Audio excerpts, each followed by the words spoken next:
Yeah, this shows the Supreme Court verdict today on the curative petition submitted by CBI shows the lackluster approach of the CBI and the intention of the government, because really government didn't want to take any strict action against the culprits.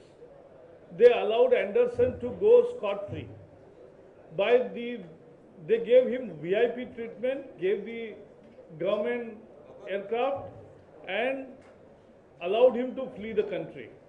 So really government is not interested to give justice to the Bhopal gas victims, and government is not at all interested to punish the guilty.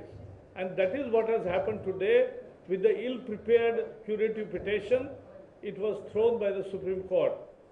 So this is the telling comment on the government's attitude. जो Bhopal gas त्रासदी के संदर्भ में आज CBI द्वारा की गई याचिका को उच्चतम न्यायालय ने खारिज किया है, इससे यही साबित होता है कि सरकार की सही मंशा नहीं है कि दोषियों को और सजा मिले और न्याय मिले गैस पीड़ितों को, क्योंकि पहले दिन से कांग्रेस सरकारों का तब से आज तक रवैया यही रहा है कि दोषियों को मदद करे और जो पीड़ित है उनकी अनदेखी करे।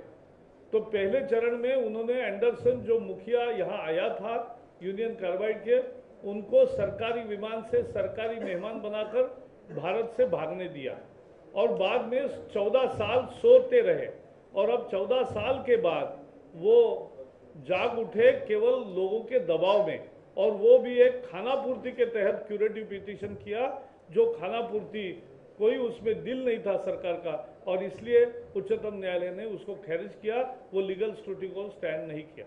तो इसलिए ये सरकार की सरासर नीति जो है पीड़ितों को न्याय न देने की और दोषियों को सजा न देने की, उसी के कारण ये हुआ है। इसमें सरकार की नीयत में ही खोट है।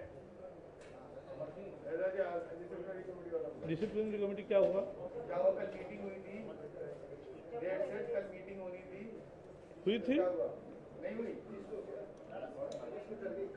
हाँ, टली नहीं हुई।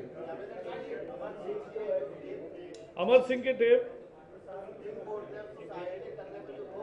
अब तो आपके लिए परसों चुनाव के नतीजे आने तक पूरा 24 घंटे अमर सिंह के टेप ही दिखेंगे, उसके बाद हम हमारी प्रतिक्रिया देंगे। तो कल इस पर टिप्पणी करेंगे। ये तो उच्चतम न्यायालय का निर्णय है, अब उसमें क्या बाहर आएगा और अमर सिंह जी ने क्या क्या किसके बारे में क्या कहा, ये चलेगा। तो देखने के बाद ही हम कहेंगे। हमारे लिए तो आज तक हमने देखा नहीं है उसको। जी, आपने कहा कि ये सरकार की नियत में खोट है।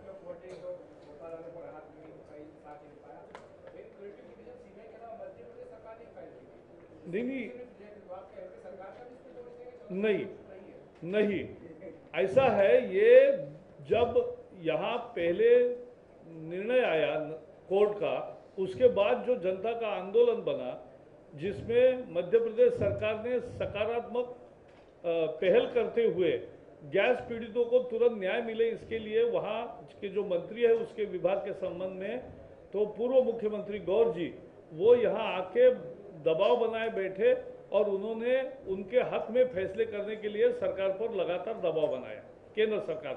तो कुछ तो निर्णय किए गए, लेकिन उसके बाद में ये जो लीगल था, ये मसला मुख्यतः केंद्र से संबंधित था।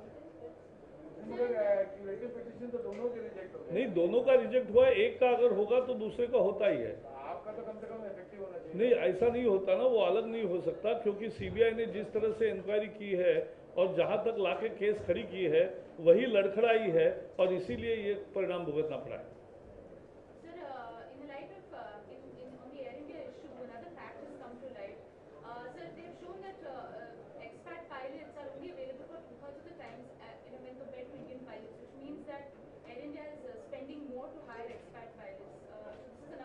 नहीं, एयर इंडिया को सभी तरह से पूरी तरह से ये समाप्त करने पर सरकार तुली है। कम से कम पहले जो मंत्री थे 6 साल में उन्होंने एक ही मिशन प्रफुल्ल पटेल जी ने किया कि एयर इंडिया को तबाह करो, और वो तबाह करने में सफल रहे। और जैसे तबाह हो गया, अब उसमें से ज़्यादा कुछ खाने को बचा नहीं, तब जाके उन्होंने दूसरा मंत्रालय लिया। लेकिन इससे इनके पाप छुपेंगे नहीं, हम इसका पूरा फॉलोअप करेंगे और दोषियों को सजा मिलने तक एयर इंडिया का ये घोटाला के बारे में हम लगातार लड़ाई जारी रखेंगे। Thank you.